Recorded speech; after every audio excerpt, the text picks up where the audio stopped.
Hello and welcome to this quick video about how to draw a red angry bird.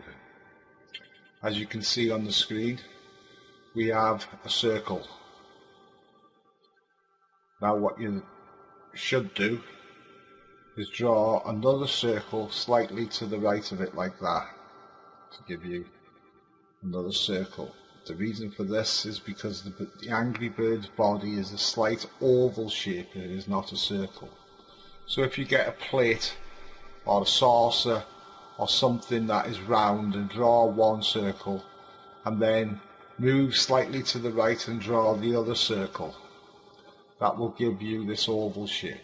Now what you can do is remove this line on the inner side here, this inner line, and then also remove that inner line there, and it will give you an oval shape. Now this is going to be the angry bird's body.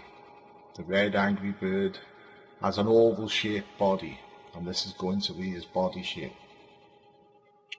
Move on to the next clip, and at the top here you can see that we've got the plumage on the top of the angry bird's head.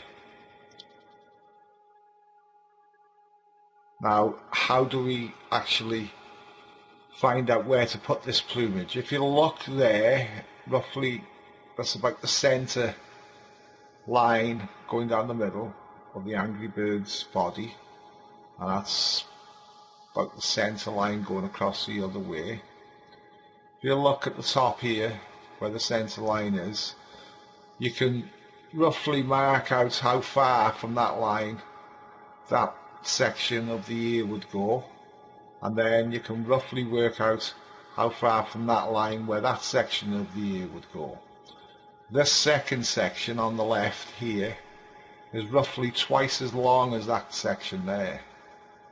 Also, if you go from side to side like that, horizontally, you will see that the top of the ears there is about 1/4, I think, 1/4 of the distance here.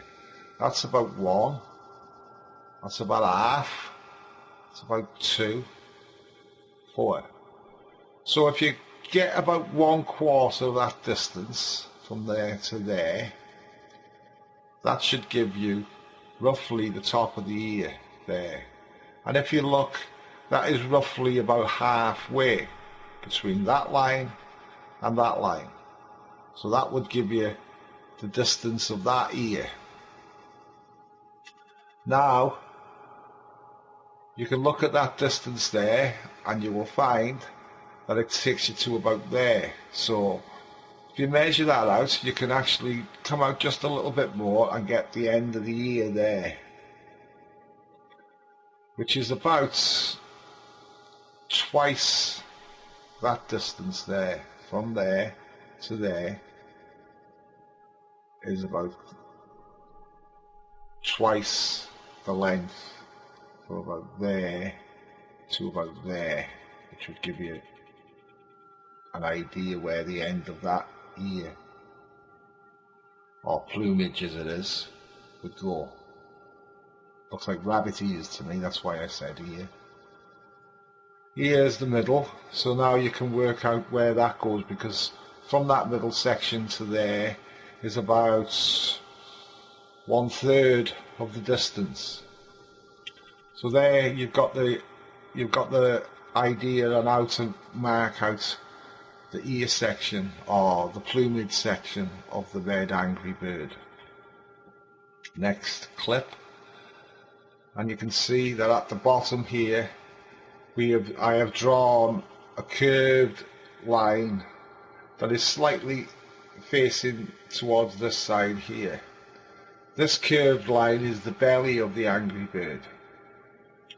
So draw that in, and you will notice that it's about just over halfway to the middle.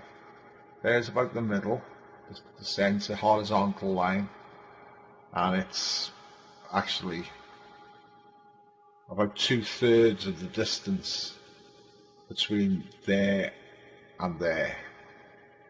Go to the next slide. This is the bird's beak. If you take that centre line there,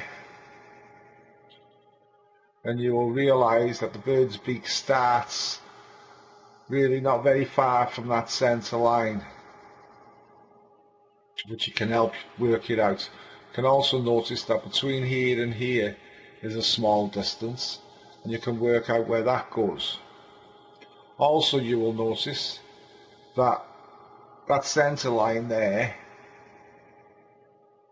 that distance there is quite small, so that will help you as well find out where that goes.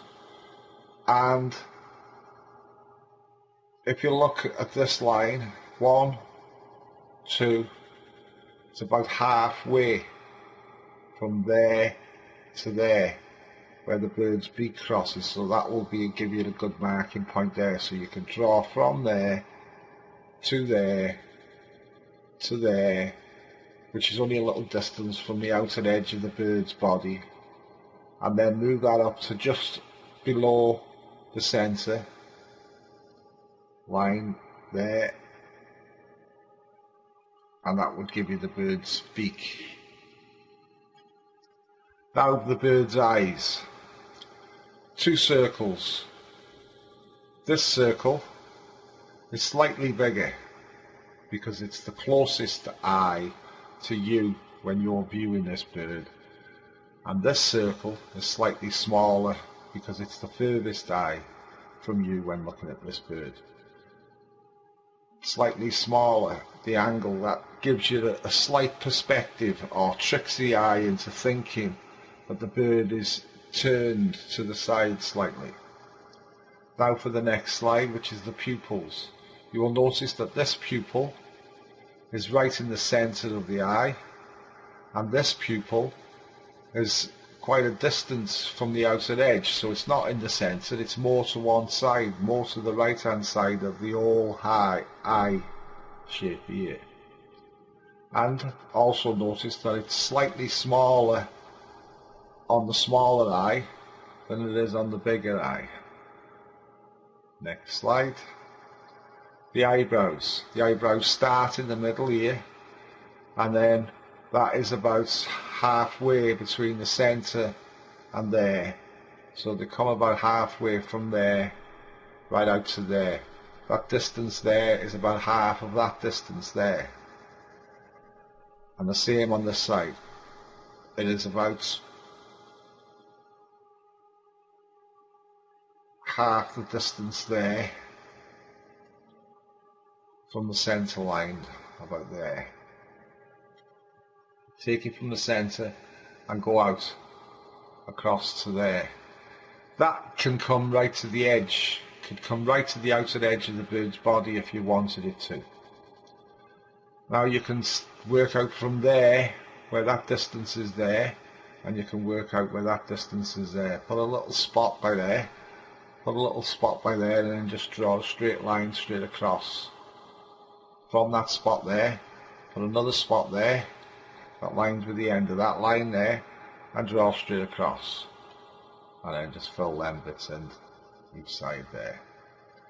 And that will give you your eyebrows. Next bit, the tail. You will notice that that is the centre there. Right there is the centre. And it goes straight across, right through the eyes to the other side there. So that centre line lines up with that bottom edge of the tail there, which means that the tail is slightly above the centre. Now from there you can mark out where the tail goes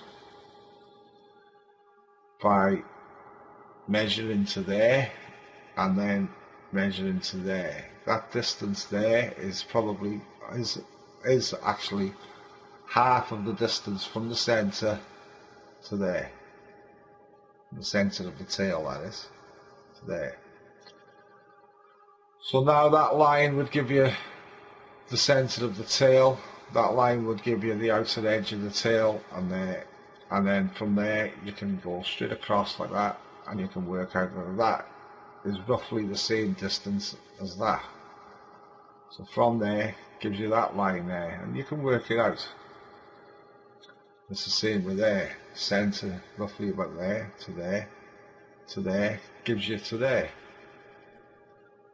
and that would make your tail, that would help you get your tail in the right position. Next we've got these circles here. These circles are slightly darker red areas on the red Angry Bird's body. This part of the body, the main part of the body, would be a light red, and these are a slightly darker red. And you will also notice that they're like oval shapes. They're not circles, they're more like egg shapes. Now what you need to do is to clear all these lines out.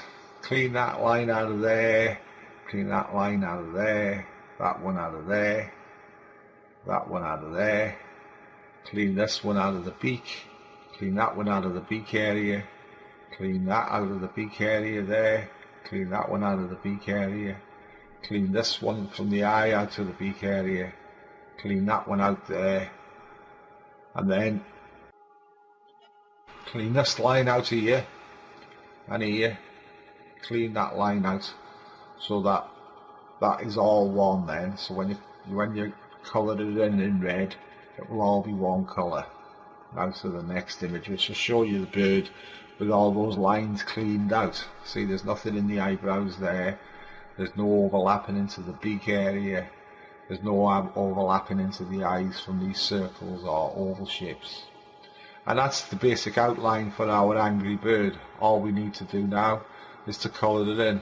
The tail's black, the body's red, darker red in those spots there. This eye is black, the eyebrow's black, that eye's black, the beak's yellow. And that will be your Angry Bird. That's just left white. Here's an example of an Angry Bird where now what I've done is I've gone over the main outlines with a marker pen, or that's what I would expect you to do, to make a nice big thick line around your drawing. Fill your eyebrows in, go around your eyes, the beak and the line on the belly. Fill the tail in black, but don't draw these in with a marker pen. If you've drawn these in pencil and you've got two red markers to mark that a lighter red and a darker red, then just leave these as they are. Don't mark them in from a pencil with a marker pen, because they'll stand out too much. But if you haven't got a red of two different colours, then I suggest that you mark these out with a thin line, if you've got a thin line marker pen, or a felt pen if you've got one, because that will then make them stand out from the rest of the body. Although you won't have the two colours, because they've got lines around them, they'll stand out. And I hope you enjoyed this video, and thank you for watching. Goodbye.